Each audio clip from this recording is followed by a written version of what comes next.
C ஏல உன் so Hey Ram கற்பனை ஜி என்றாலும் ஏ கற்சிலை என்றால் பெரிய கட்டபொம்மை சிவாஜி ராத்திரி குடிச்ச போதல் இல்லாம மாரியத்தோல் வந்து முருகனை கும்பிட்டுக்கிட்டு இருக்குவாரு. போனாயா அந்த பக்கம். என்னடா டாய்ச் எல்லாம் படிக்கிற? என்ன விஷயம்? அட ஆமா மணி, எனக்கு B2 எக்ஸாம் இருக்கு, அதுக்கு தான். B2 எக்ஸாமா? அதானே பார்த்தேன். முதல்ல B2 எக்ஸாம் டாய்ச்ல எப்படி சொல்லுவ? ஐயோ மீண்டும் மீண்டுமா? பேட்ஸ் வை ப்ரூஃபும். அது ப்ரூஃபுங்க. ஆமா, ப்ரூஃபும் சொல்ல. பாத்தியா பாத்தியா, உனக்கே தெரியுது பாத்தியா, எனக்கு இந்த ஹவுஸ் ப்ராக தான் வர மாட்டேங்குது. பரவாயில்லடா, ஹவுஸ் ப்ராகையே சரியா ஹவுஸ் ப்ரஷன் பண்ண ப்ரொனவுன்ஸ் பண்ண. அதுக்கு ஒரு சின்ன ட்ரிக் இருக்குடா. என்ன ட்ரிக்குப்பா? உனக்கு சொல்லி கொடுக்க முடியுமா? அவங்களுக்கும் சொல்லி தரலாமா? பண்ணலாமே.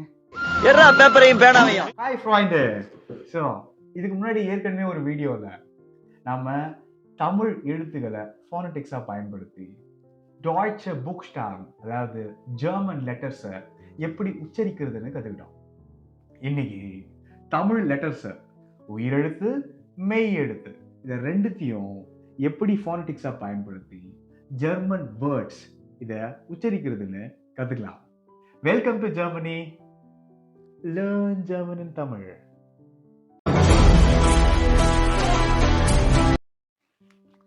அதாவதுடா, இந்த உயிர் எழுத்து இந்த மெய் எழுத்து. நிறுத்து நிறுத்து நிறுத்து. எனக்கு இப்பெல்லாம் உட்காந்து இதெல்லாம் கேட்டுட்டு இருக்க முடியாது, எனக்கு நிறைய வேலை இருக்கு. நீ வீடியோலயே சொல்லு, நான் வீடியோலயே பாத்துக்கிறேன்ப்பா.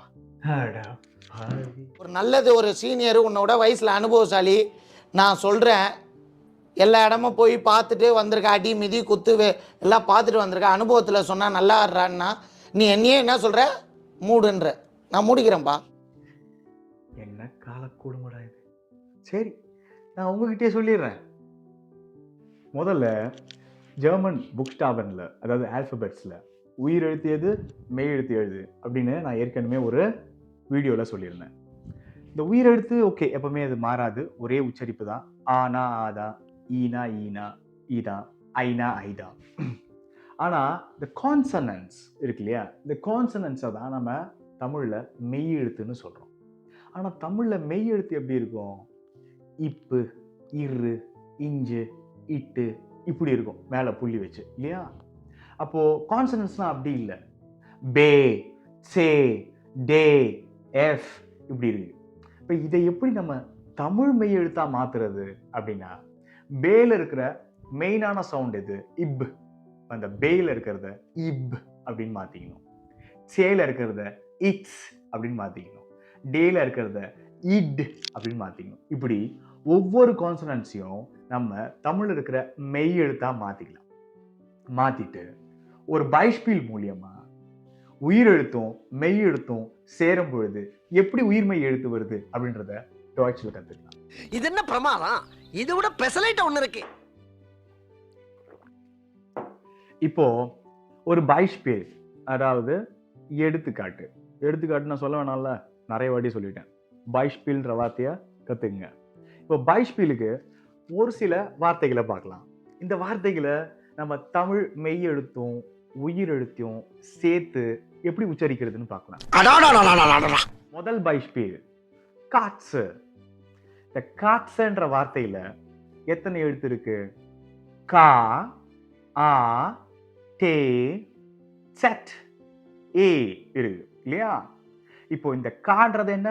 ஒரு கான்சனன்ட், தமிழ்ல மெய் எழுத்து. இந்த கான்ற சவுண்ட்ல இருந்து மெய் எழுத்து எப்படி எடுப்போம்?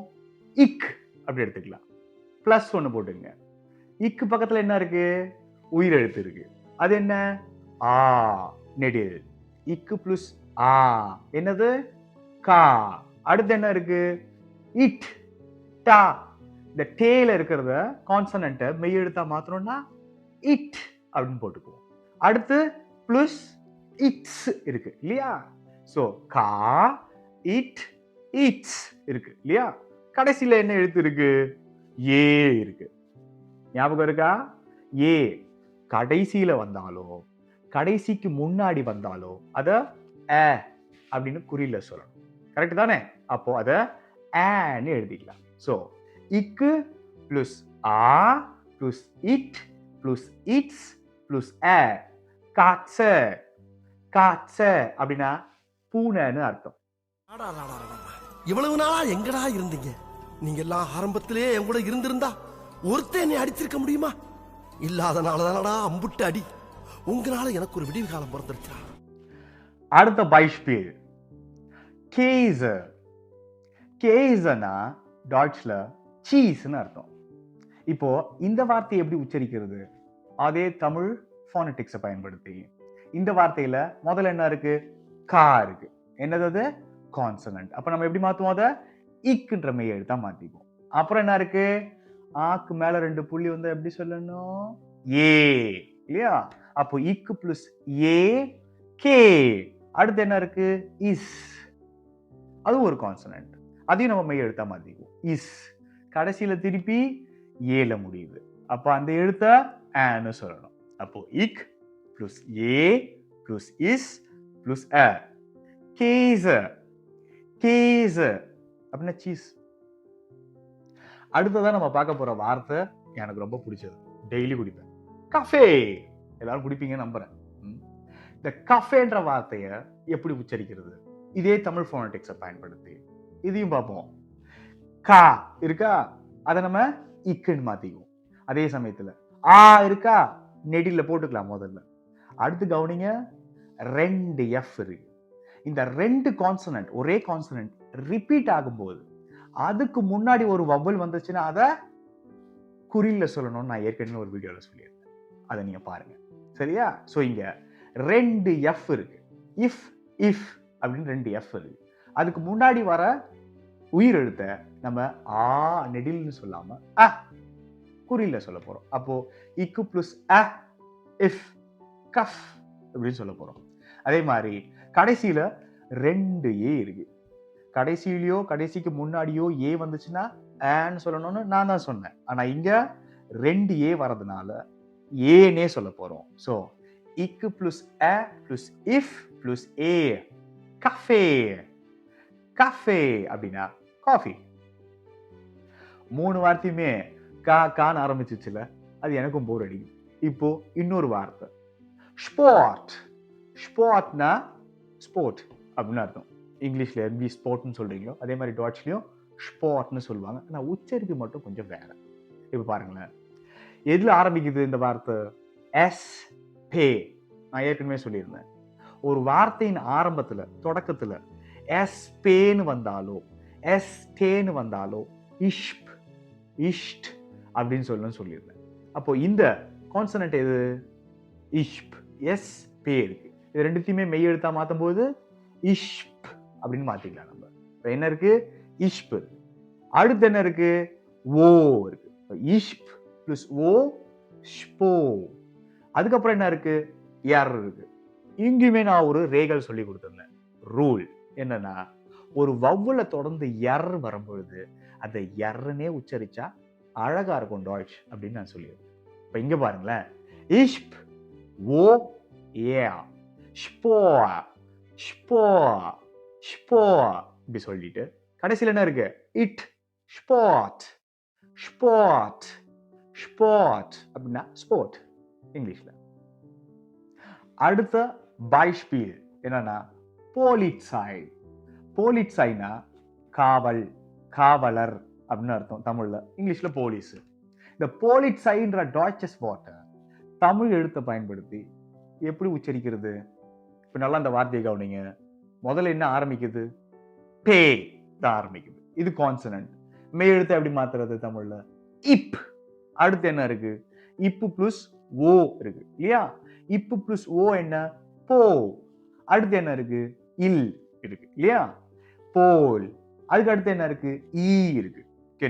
சோ இப்பு பிளஸ் ஓ பிளஸ் இல் பிளஸ் இ போலி. அடுத்து என்ன இருக்கு? இட்ஸ் இருக்கு. அதுக்கப்புறம் கடைசியில ஏ இருக்கு, இ இருக்கு. நல்லா கவனிக்கணும். இது புக்ஸ்டாபன் காம்பினேஷன். நான் ஏற்கனவே இன்னொரு வீடியோல சொல்லியிருந்தேன். ஏவும் ஈயும் சேர்ந்து வரும்பொழுது ஒரு வார்த்தையில அதை ஐன்னு சொல்லணும்னு சொல்லியிருந்தேன் இல்லையா? அப்ப இதை நம்ம எப்படி எழுதிக்கலாம்? ஐன்னு எழுதிக்கலாம். என்னென்ன இருக்கு? இப்பு ஓ இல் இ இட்ஸ் ஐ இப்படி இருக்கு. இது எல்லாத்தையும் சேர்த்து எப்படி எழுதலாம்? போலிட்சை அப்படின்னு சொல்லலாம். எப்படி சொல்லலாம்? போலீசை அப்படின்னா போலீஸ், காவலர் அப்படின்னு அர்த்தம். இப்போ இந்த பைஸ்பீல பாருங்களேன். ஹவுஸ், ஹவுஸ்னா வீடு, இங்கிலீஷ்ல ஹவுஸ் அப்படின்னு அர்த்தம். சரியா? இப்போ இதுல என்னென்ன எழுத்துக்கள்லாம் இருக்கு இந்த வார்த்தையில? முதல்ல ஹா இருக்கு. ஹால இருந்து எப்படி மெய் எழுத்தா மாத்துவீங்க? இஹ் அப்படின்னு மாத்துவீங்க. அடுத்து நல்லா பாருங்க, ஆ மட்டும் இல்லை, ஆ கூட சேர்ந்து ஊன்ற இன்னொரு மெய் எழுத்தும் இருக்கு. இந்த ஆவும் ஊவும் சேர்ந்து வந்தா ஆவ் அப்படின்னு சொல்லணும். அப்போ இஹ் பிளஸ் ஆவ் என்ன? ஹவ். அதுக்கடுத்து கடைசியில இஸ் இருக்கு இல்லையா? So how, how plus is என்ன? ஹவுஸ். ஹவுஸ். ஹவுஸ்னா வீடுன்னு அர்த்தம். அடுத்த பைஸ்பீல் பாருங்க. இப்ப பார்க்க போற பைஸ்பீல் பான். பான்னா எல்லாரும் எடுத்த உடனே ட்ரெயின் நினைச்சுக்குவாங்க. ஆக்சுவலா பான்னா ட்ராக்கை குறிக்கிற ஒரு சொல். இப்போ ஃபார் பான் அப்படின்னா டிரைவிங் ட்ராக், ஸ்னெல் பான் அப்படின்னா ஃபாஸ்ட் ட்ராக், அவுட்டோ பான் அப்படின்னா காருங்கெல்லாம் போற ட்ராக். ஸோ பான்ன்றது அடிப்படையில் ட்ராக்குன்னு பொருள். ஆனால் அது அப்பப்போ ட்ரெயினை குறிக்கிறதுக்கும் யூஸ் பண்ணிக்கலாம். இப்போ இந்த வார்த்தையை எப்படி தமிழ் ஃபோனடிக்ஸை வச்சு உச்சரிக்கிறது நல்லா கவனிங்க. இந்த வார்த்தையில என்ன இருக்கு? பே இருக்கு. பேல இருந்து மெய் எடுத்து இப். அப்புறம் என்ன இருக்கு? ஆ இருக்கு. அடுத்து என்ன இருக்கு? ஹா. இங்க தான் கவனிக்கணும். ஹா தொடக்கத்துல, ஒரு வார்த்தையோடைய தொடக்கத்துல வந்தா மட்டும்தான் உச்சரிக்கணும். வேற எங்க வந்தாலும் மறந்துடணும். இதையும் நான் ஏற்கனவே ஒரு வீடியோல சொல்லியிருக்கேன், பாருங்க. ஸோ இப்போ இங்க அந்த ஹா இருக்கிறத மறந்துடணும். கடைசியில் என்ன இருக்கு? இன் இருக்கு. ஸோ இதை எப்படி நம்ம உச்சரிக்கிறது? இப் பிளஸ் ஆ பிளஸ் இன் எப்படி சொல்லணும்? பான். பான் அப்படின்னா ட்ராக்னு அர்த்தம். இதுக்கு முன்னாடி பார்த்த பைஸ்பீல்ல ஹவுஸ்ல ஹா ஆரம்பத்துல இருந்துச்சு, அதனால நம்ம அதை உச்சரிச்சோம். இங்க ஆரம்பத்துல இல்லை, அதனால அதை உச்சரிக்கல, சைலண்ட், அவ்வளவுதான். ஸோ ஃப்ரெண்ட், இப்போ வரைக்கும் நம்ம பார்த்த பைஸ்பீல் எடுத்துக்காட்டுகள் இதெல்லாம் ஒரு வேர்டு தான் இல்லையா? அந்த ஒரு வேர்ட்ல நம்ம எப்படி உச்சரிக்கிறோம் அப்படின்றத இன்னைக்கு கத்துக்கிட்டோம்னு நினைக்கிறேன், நம்புறேன். இப்போ டாய்ச்சை பொறுத்த வரைக்கும், ஜெர்மனை பொறுத்த வரைக்கும் ஒரு வேர்டு கூட நிறைய வேர்ட்ஸ் சேர்ந்து வரும். எந்தெந்த வேர்ட்ஸ்லாம் ஒன்று சேரும், என்னென்ன டைப் ஆஃப் வேர்ட்ஸ்லாம் ஒன்று சேரும், ஒன்று சேர்ந்தா அதை எப்படி உச்சரிக்கணும், எங்கெங்க பாஸ் கொடுக்கணும், எங்கெங்க ஸ்ட்ரெஸ் கொடுக்கணும், இதெல்லாம் நம்ம அடுத்தடுத்த வீடியோல பார்க்கலாம். ஒரு சின்ன பைஸ்பீல் சொல்றேன். நீங்க எல்லாரும் எப்பவுமே யூஸ் பண்ற ஒரு வார்த்தை ஜெர்மனில ஹாபன்ஹோஃப். நான் நிறைய வாட்டி இப்படி கேட்டிருக்கேன். இந்த ஹாபன்ஹோஃப்ன்ற அந்த வார்த்தையை சரியா எப்படி உச்சரிக்கிறது? ஹவுட் பான் ஹோஃப் இப்படிதான் உச்சரிக்கும். ஏன் இதை நான் 3 வாட்டி பிரிச்சு சொல்றேன்? ஏன்னா இது 3 தனித்தனி வார்த்தைகள். ஹவுட் பான் ஹோஃப், இந்த 3 வார்த்தையும் இப்படி பாஸ் கொடுத்து தான் சொல்லணும். இந்த மாதிரி எல்லா வார்த்தையும் எப்படி கத்துக்கிறது, எப்படி உச்சரிக்கிறதுன்னு அடுத்தடுத்த வீடியோல பார்க்கலாம். ஸோ ஃப்ரெண்ட், இந்த வீடியோ உங்களுக்கு பிடிச்சிருந்ததுன்னா லைக் பண்ணுங்க.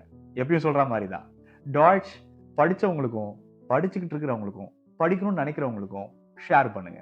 இந்த மாதிரி இன்ட்ரெஸ்டிங்கான டாபிக்கு ஜெர்மனி சேனலை சப்ஸ்கிரைப் பண்ணுங்க.